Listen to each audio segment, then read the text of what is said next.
Welcome guys. जैसे ही film start होती है हमें एक खानदान दिखाया जाता है। वो एक बीच पर थे। इस खानदान में कुल 4 अफराद थे, एक शोहर, बीवी और इनकी बेटी और एक छोटा बेटा। इनके छोटे बेटे का नाम उली था। उली की बहन अपने वालिद के पास आती है। वो रात का खाना बना रहा था। रात को खाना खाने के बाद बातें करते हैं और फिर वो अपने टेंट में सो जाते हैं। अगले दिन उली के वालिदैन उसे कहीं ले जा रहे थे। वो उली की बहन को भी अपने साथ आने को कहते हैं। इस पर उली की बहन कहती है कि मैं नहीं जा रही, मैं यहीं रुकूंगी। जब वो वहाँ से जाते हैं तो इनकी बेटी इन्हें रोकती है इनकी फोटो लेने के लिए। फिर मियाँ बीवी ओली के साथ वहाँ से चले जाते हैं। जब वो चले गए तो इनकी बेटी अकेली थी। फिर यहाँ किसी की मौजूदगी महसूस करती है। वो अपने गिर्द देखती है। क्योंकि वो अकेली थी उसे डर लगता है, इसलिए वो जाकर गाड़ी में बैठ जाती है। कुछ देर बाद एक कार इनकी कार के पीछे आकर रुकती है। इस कार से एक आदमी निकलता है जिसका नाम जर्मन था। जर्मन के साथ एक और आदमी भी था जो गाड़ी से बाहर आता है। इस आदमी का नाम चोक था। उली की बहन अपनी गाड़ी में सो रही थी। वो दोनों इस लड़की को देखते हैं। जर्मन चोक से कहता है कि इसे उठाते हुए अपने साथ ले चलो। इस पर चोक कहता है कि तुमने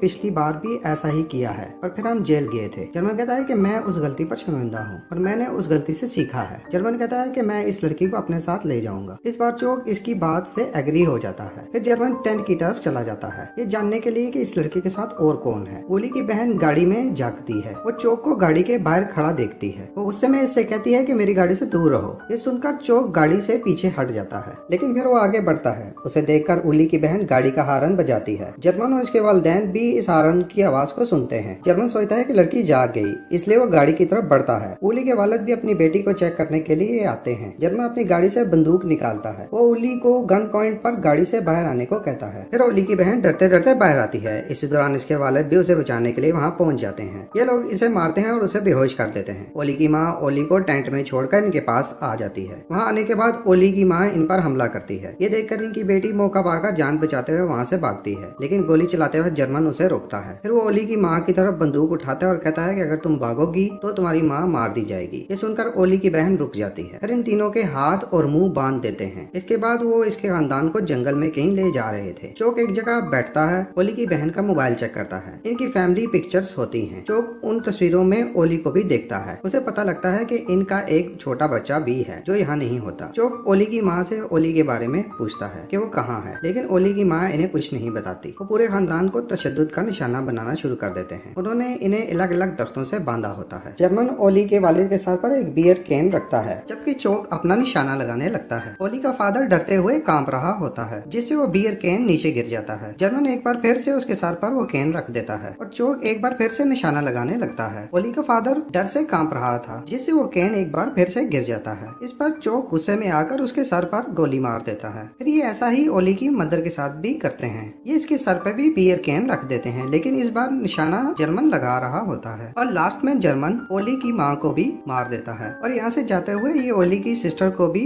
मार डालते हैं। ये दोनों अब ओली को देखने के लिए उस टेंट में आते हैं, लेकिन ओली खैनवे में नहीं था, वो रोते हुए कहीं चला गया था। फिर 3 दिन के बाद एक और जोड़ा उस बीच पर आता है। वो देखते हैं कि ये जगह बहुत खूबसूरत है, इसलिए वो बहुत खुश होते हैं। वो ओली के टेंट से कुछ फासले पर थे। कुछ देर बाद उन्होंने अपने टेंट भी वहाँ लगा लिया। दरअसल वो नई शादीशुदा थे और यहाँ अपना वक्त गुजारने आए थे। इस जोड़े में लड़की का नाम सैम था। सैम अकेली बैठी होती है और इनके टेंट की तरफ देखती है। सैम देखती है कि वहाँ भी एक फैमिली है जो थोड़ी देर बाद वहाँ आ जाएगी, लेकिन उसे क्या पता कि वो पूरी फैमिली मारी जा चुकी है। सैम का शोहर आग के लिए लकड़ियाँ जमा कर रहा था। इसी दौरान इसे वहाँ एक छोटे बच्चे की टोपी मिलती है। जैसे ही रात पड़ती है, सैम और इसके शोहर ने लकड़ियों को आग लगा दी थी और एक दूसरे से बातें करने लगे थे। अगली सुबह जब सैम उठती है तो वो दोबारा इनके टेंट की तरफ देखती है। वो सोच रही थी कि जो फैमिली वहाँ रह रही है वो वापस आ गए होंगे। चेक करने के लिए वो टेंट की तरफ बढ़ती है। टेंट के अंदर देखकर वो अपने शोहर को वहाँ बुलाती है। वो खैमे को खोलते हुए अपने शोहर को दिखाती है। वो कहती है कि कुछ हुआ है, क्योंकि इनके टेंट में चीजें बिखरी हुई हैं। वो पुलिस को इसके बारे में इन्फॉर्म करने का फैसला करते हैं, लेकिन इनकी गाड़ी का एक टायर पंचर हो गया होता है। फिर सैम का शोहर गाड़ी का टायर बदलता है, लेकिन फिर उसे सैम के चीखने की आवाज सुनाई देती है। ये सैम की तरफ दौड़ता है। सैम अपने शोहर को ओली को दिखाती है। वो जमीन पर लेटा हुआ था और ओली की हालत बहुत ज्यादा खराब होती है। सैम का शोहर ओली को देखता है और कहता है कि जिंदा है। ये ओली को उठाते हैं और वहाँ से चले जाते हैं। इसके बाद ये फैसला करते हैं कि इस बच्चे के वालिदैन को तलाश करेंगे।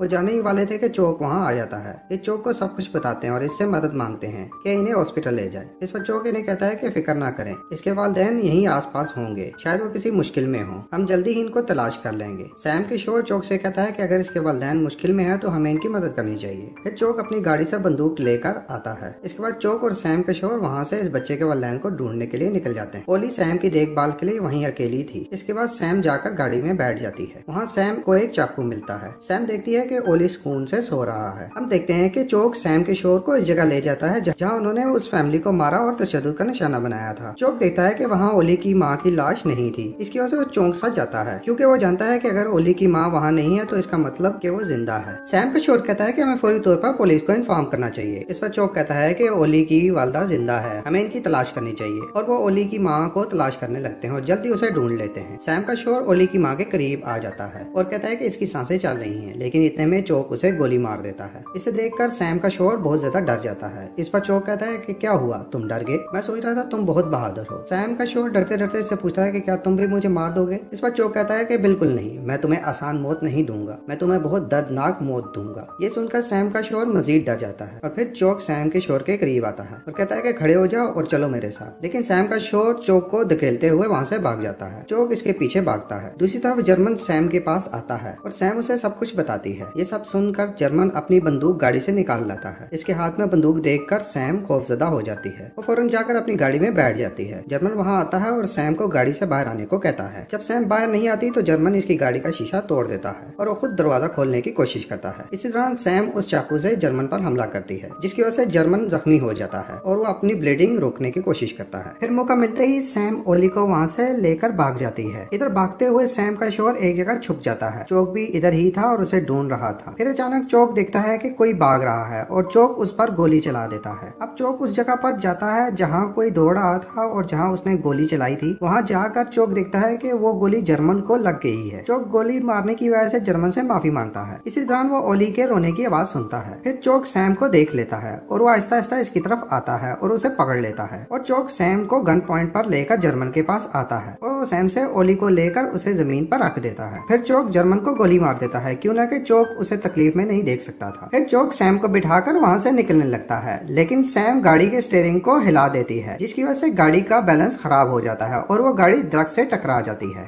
दूसरी तरफ सैम का शोहर पुलिस को वहाँ ले आया था। पुलिस चोक की गाड़ी की तरफ बढ़ रही थी, लेकिन चोक दूर से इन पर फायरिंग शुरू कर देता है। फिर सैम का शोहर ये देखकर अपनी गाड़ी स्टार्ट करने लगता है। चोक ये देखकर इसकी बाजू पर गोली मार देता है। फिर चोक इन दोनों हस्बैंड वाइफ को गाड़ी में बैठने को बोलता है और गाड़ी सैम चला रही थी और पीछे चोक बैठा था इन पर गन तान कर। चोक अब यहाँ से भागना चाहता था, लेकिन सैम तेज स्पीड से गाड़ी चलाकर गाड़ी उल्टा देती है और गाड़ी उलटने के बाद फिर से सीधी हो जाती है। इस वजह से ये तीनों जख्मी हो जाते हैं। इन लोगों से पहले चोक गाड़ी से बाहर आता है। चोक काफी जख्मी था। इसके बाद सैम बाहर आती है और वो एक पत्थर से चोक के सर को क्रश कर देती है। इसके बाद सैम एक हॉस्पिटल में आंख खोलती है। फिर सैम अपने हस्बैंड को देखने जाती है, क्योंकि इसका हस्बैंड भी इसी हॉस्पिटल में था और ये भी बहुत जख्मी था। अब सैम ओली का सोचती है। ओली भी बच गया था, उसे जर्मन के डॉग ने बचाया था। और इसके साथ ही ये मूवी यहाँ पर एंड हो जाती है।